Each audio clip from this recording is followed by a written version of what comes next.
नागाव शिरोली आणि टोप परिसरात चोरीच्या उद्देशाने फिरणाऱ्या एका 5 ते 6 जणांच्या टोळीने धुमाकूळ घातला आहे।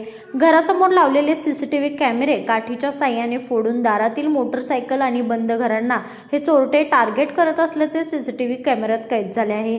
गेल्या 4 दिवसात या परिसरातून 3 मोटरसायकली चोरीला गेल्या असून या वाढत्या चोऱ्यांमुळे नागरिकांमध्ये भीतीचे वातावरण पसरले आहे। या टोळीचा बंदोबस्त करण्यासाठी पोलिसांनी तातडीने सतर्क होऊन परिसरात गस्त वाढवण्याची तीव्र मागणी नागरिकांकडून होत आहे। शिरोली पोलीस ठाण्याच्या हद्दीत गेल्या काही दिवसापासून चोरीच्या घटनांमध्ये सातत्याने वाढ होत आहे, मात्र त्या तुलनेत पोलिसांची कारवाई कमी पडत असल्याचे चित्र आहे। 15 दिवसापासून नागाव येथे एकाच वेळी 3 ठिकाणी घरफोड्या करून सुमारे 12 लाखाचा मुद्देमाल चोरण्यात आला होता। तसेच मागील महिन्यात औद्योगिक वसाहतीमधील महागड्या कार्बाइड इन्सर्ट टूल्सचे दुकान फोडून सुमारे कोटी रुपयाचे साहित्य लंपास करण्यात आले होते।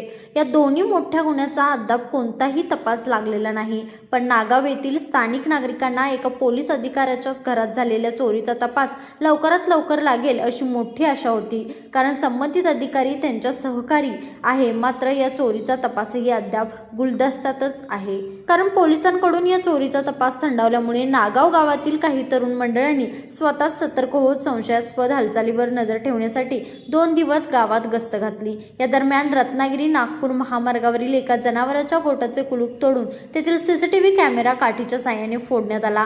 तेथे चोरांच्या हाती काहीच लागले नाही, मात्र त्यांनी कर्नाटकातून चोरून आणलेल्या 2 मोटरसायकली चिखलात रुतल्यामुळे त्याच ठिकाणी सोडून दिल्या आणि गावातील अन्य 2 मोटरसायकली चोरून नेल्या व पाझर तलाव परिसरातील एकाचे घर फोडून रोख रकमेसह तांब्याच्या वस्तू लंबवण्यात आल्या। तसेच अन्य एका व्यक्तीचे घर फोडण्याचा चोरट्यांनी प्रयत्न केला, परंतु नागरिकांच्या सतर्कतेमुळे त्यांनी अंधाराचा फायदा घेऊन शेत शिवारातून पळ काढला। या सर्व घटनेची तात्काळ माहिती शिरोली पोलिसांना देण्यात आली।